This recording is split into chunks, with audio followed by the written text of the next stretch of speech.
Benjamin Dixon Show is only possible with listener support. Go to www.patreon.com/The BPD Show and support the Benjamin Dixon Show.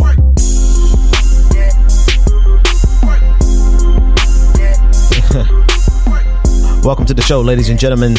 A special edition. I was not going to record at all today because I have been instructed to get on vocal rest.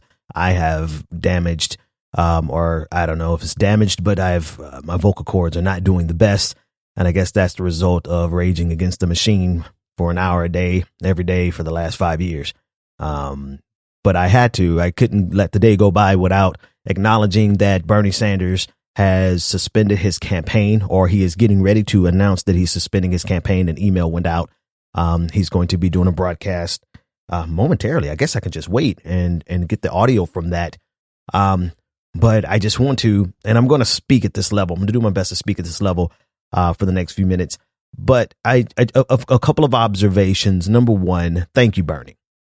Thank you for, honestly, the organized movement that we have now would not exist without you. I mean, it's just a fact.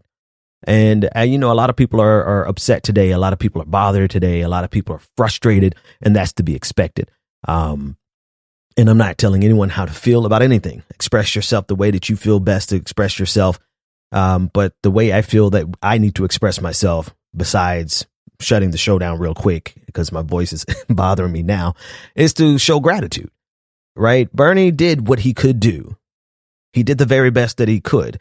Could he have done better? I'm sure there are going to be plenty of people. I mean, they already did postmortems. They were doing postmortems before the campaign was even over. So there's always going to be things that he could have done better. But let me tell you what he did do. He helped us all to find each other. I don't think Elizabeth Warren, if she had taken up the offer in 2015 for run Warren run, I don't think we would have the movement that we have now. And so as many people, who are frustrated and angry and disillusioned and, shouting at the television and shouting at the internet today, express yourself. But this is me expressing myself. Thank you, Bernie. It really does mean a lot. What you did, what you helped facilitate. I mean, honestly, I can say thank you because guess what? We're not stopping. And the reason we're not stopping is because we found our voices. We saw the injustices, and we were able to put the injustices in context of a movement, of a broader movement that's organized, right? This is not just flowery language. We're fucking organized. Excuse my language. We are organized, and we have the ability to raise money. We have the ability to reach millions of people. We have the ability to run people for office. When I say raise money, I mean for the purposes of running people for office. Like, I'm not talking about the grifters out here who are raising money to enrich themselves. I'm talking about people who are organizing movements, the various organizations that came out of the 2016 Bernie Sanders campaign. We aren't stopping, folks. We're not stopping. Just because they beat Bernie Sanders in this primary does not mean in any form or fashion that they've beat the progressive movement. That's number one. So thank you, Bernie, for giving life, injecting life into the progressive movement that had been waning for decades here in this country. You held the line. The second thing is we'll take it from here. First, thank you. But then two, we'll take it from here. We're going to use our voices, what voice I have left. Every one of us are going to use our voices and use our platforms. Most people are going to take a little break. Most people are going to be disillusioned for a little while. But at the end of the day, we are going to lift our voices and our platforms to continue fighting for progressive causes. It doesn't stop. You know why it doesn't stop? And I've done an entire episode on it, and I actually have to stop in a few minutes because my voice is really tired already. The reason we can't stop is because people who fight for justice and equality, people who fight for marginalized communities, we get disillusioned. But when we see injustices, it revitalizes. I mean, it reinvigorates us. Like, it brings us back to life. When we see injustices, we have to fight against them. So there's literally, it's impossible for a person who's fighting for justice to stay on the sidelines for long, because we're going to see an injustice that's going to stir up the fury inside of us and bring us right back to it. So first of all, thank you, Bernie. Second of all, we'll take it from here. Third of all, they got what they want. You know, the Democratic Party got exactly what they wanted. And now, now they have to win. They have to win. And they're going to have to win with a man who, honestly, I'm not sure that he's up to the task. And that's just putting it mildly and nicely. Joe Biden is the very worst person they can run against Donald Trump. And it's going to begin today. Watch how all of a sudden the media is going to discover all of these accusations. All of a sudden the Tara Reid accusations. All of a sudden they're going to start going back and pulling up all the times he lied and all the, the way he did Anita Hill. They really have gotten what they wanted. And to be honest with you, part of me is like, I'm glad they got what they wanted. Let them have their party. Let them have their party and let them try to win with what they have. The bad thing about this and the tone that I'm saying it in is the fact that I know at the end of the day, this means that marginalized communities are going to be hurt even more because Donald Trump is more than likely going to win. The system was not designed to handle a person like Donald Trump. It wasn't. The Democratic Party is not equipped to handle somebody like Donald Trump. They're not. And, so let them have it and let them see what they can do. And I just don't see a plausible path for Joe Biden to act, even in the face of this pandemic, even with Donald Trump. Look at what he's done. He's still polling near 50%, despite the fact that 10,000 Americans have died in the last week. He still has a mobilized base that's willing to go out to the polls and die for him. And what do we have? A guy who was talking about Fig Newtons on his podcast yesterday. So, good luck. I'm not going to fight against you, but you certainly can't expect us to fight for you. Not for Joe Biden. You can't expect people. Joe Biden has not given. Listen, it doesn't work that way. Some people are going to fall in line, right? Some people are just going to fall in line because that's what they do. Not me. You got to give me a reason. I didn't fall in line for Bernie Sanders until I had a reason. I mean, it was Medicare for All was my literal reason for falling in line to support Bernie Sanders. So, you can't expect people to just fall in line and be good Democrats. It doesn't work like that in the year of our Lord 2020. It simply does not. Well, yeah. Well, what are you going to do? You're going to help get Donald Trump reelected? I'm not going to help anybody. I'm just going to allow this to play itself out the way it's going to play itself out. I'm not going to fight against Joe Biden. I probably won't say another bad word about Joe Biden. I won't have to because the mainstream media is going to do that.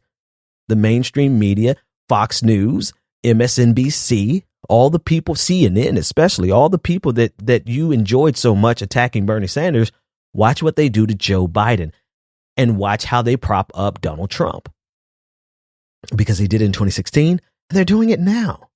They're doing it now.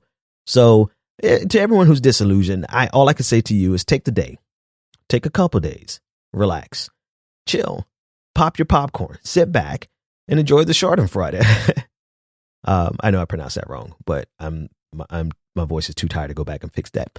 But ultimately, at the end of the day, what's going to happen is that the Democratic Party, it almost has to happen. The Democratic Party is going to find that they're going to have to replace Joe Biden.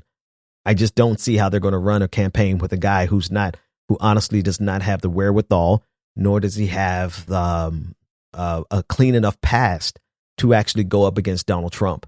And this is as many, people expect. Americans are so desensitized at this point. The hyperpartisanship is so high at this point. Republicans are willing to die for Donald Trump. They're willing to die for their ideology, and they will go out. They're going to church in the middle of a plague. Now, some of them are going to be dead because they're going to get it and they're going to die before November. That's just the reality. But for those who don't, they're going to go out and vote for Donald Trump in November. The real question is the Democratic Party strong enough to oppose Donald Trump between now and November such that they can get voting by mail? Number one, can they get voting by mail across the country? I don't think that the Democratic Party is strong enough of an opposition party to actually accomplish that. And without that, the real question then becomes can Joe Biden inspire people enough to go to the polls in November the way Donald Trump is going to inspire his base to go to the polls? And the honest truth is, even if people are inspired, even if there wasn't a plague, Joe Biden is not inspiring.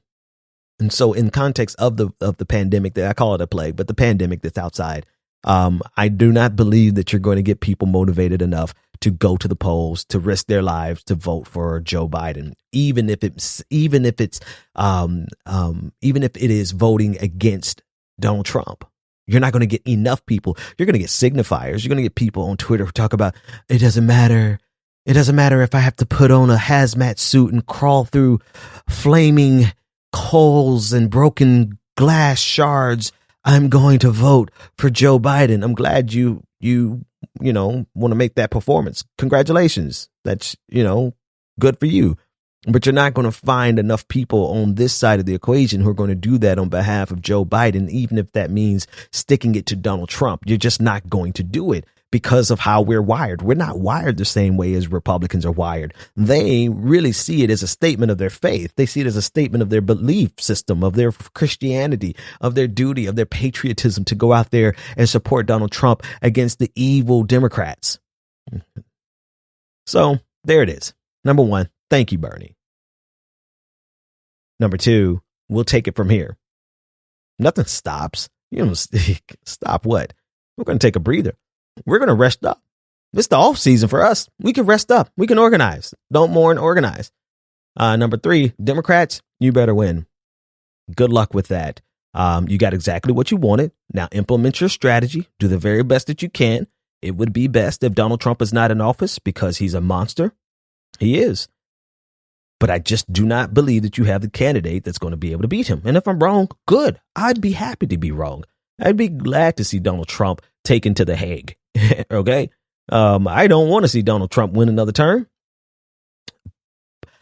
But that's my idealist side. And as we discussed yesterday in the Patrons episode, whenever I'm idealistic, that's usually when I'm wrong. The sad reality about me is that when I'm skeptical, that's when I'm right. And the skeptic in me tells me that you don't stand a chance with a candidate like Joe Biden against Donald Trump. But that's not our problem. Our problem here as progressives is to rest up, catch your breath, go through whatever emotional journey you have to go through. And then we'll get back to the fight. And there's a lot to fight. That's all I have the voice to do today. I'll see you tomorrow. Take care, everybody.